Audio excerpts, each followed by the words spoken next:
Standard 10th, Subject English, Poem 3.1, Night of the Scorpion by Nissim Ismail, who was born on 16th December 1924, Mumbai. This poet is an Indian Jewish poet, actor, playwright, editor, and art critic. He was a foundational figure in Indian literary history. This poet throws light on superstitions and some of the practice followed by people, just as walking under a ladder, smashing mirror,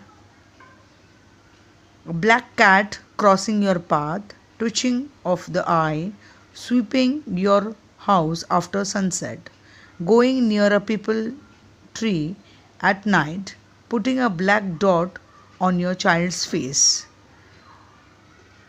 So there are some people who believe and saying that it brings bad luck. So I'll just explain this poetry, but before that I'll just keep reading the lines too. I remember the night my mother was stung by a scorpion. 10 hours of steady rain had driven him to crawl beneath a sack of rice. The poet remembers the night when his mother was stung by a scorpion. It had been raining for 10 hours, and to escape the rain, the scorpion had crawled beneath a sack of rice. The next line says, parting with his poison flash of a diabolic tale in the dark room, here is the rain again.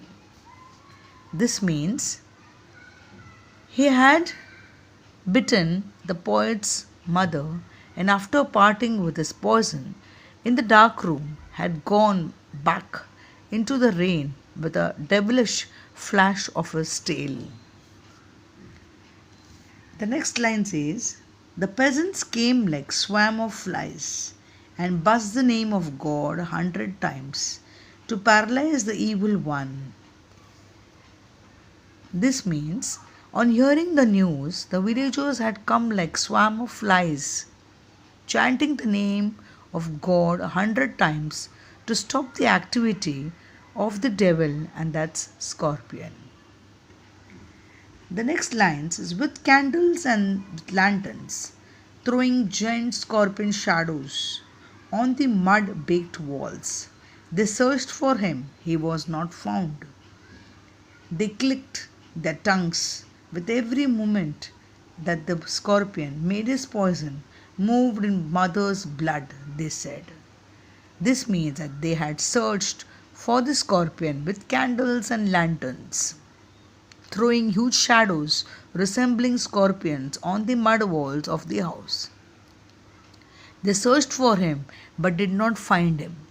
They clicked their tongues to show their frustration and sorrow.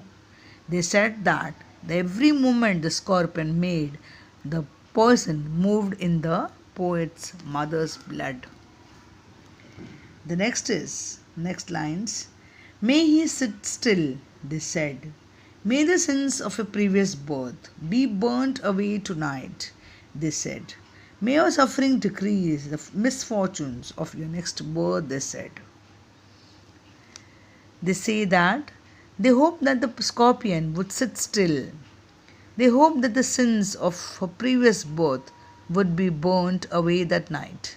They prayed that her present suffering would decrease any fortunes in the next birth.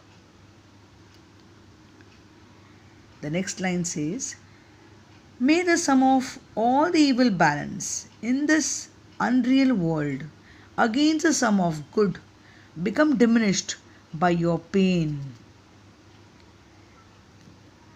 This means they prayed that her present suffering would decrease any misfortunes in the next birth.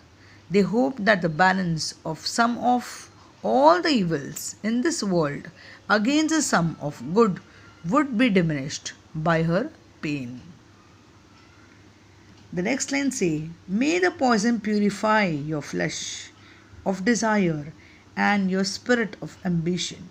They said they sat round on the floor with my mother in the center, the peace of understanding on each face.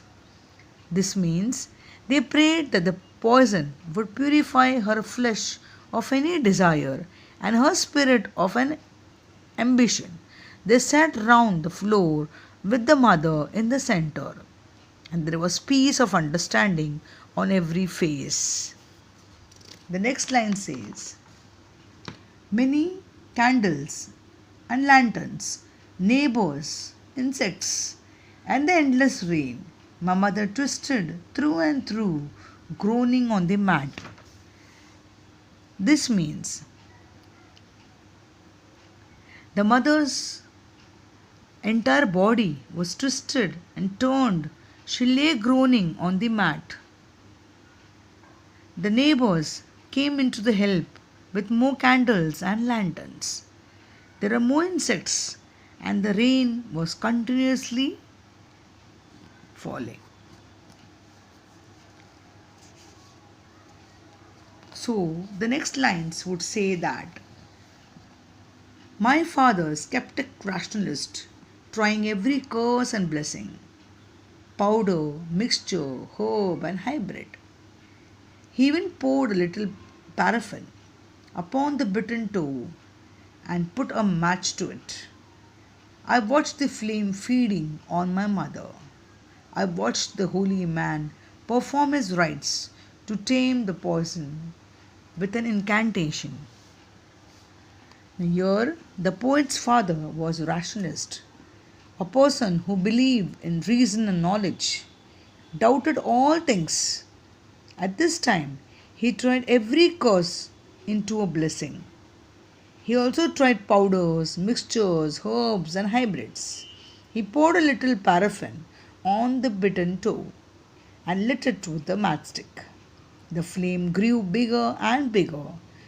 The holy men performed rites to make the effect of the poison lesser with magical chant.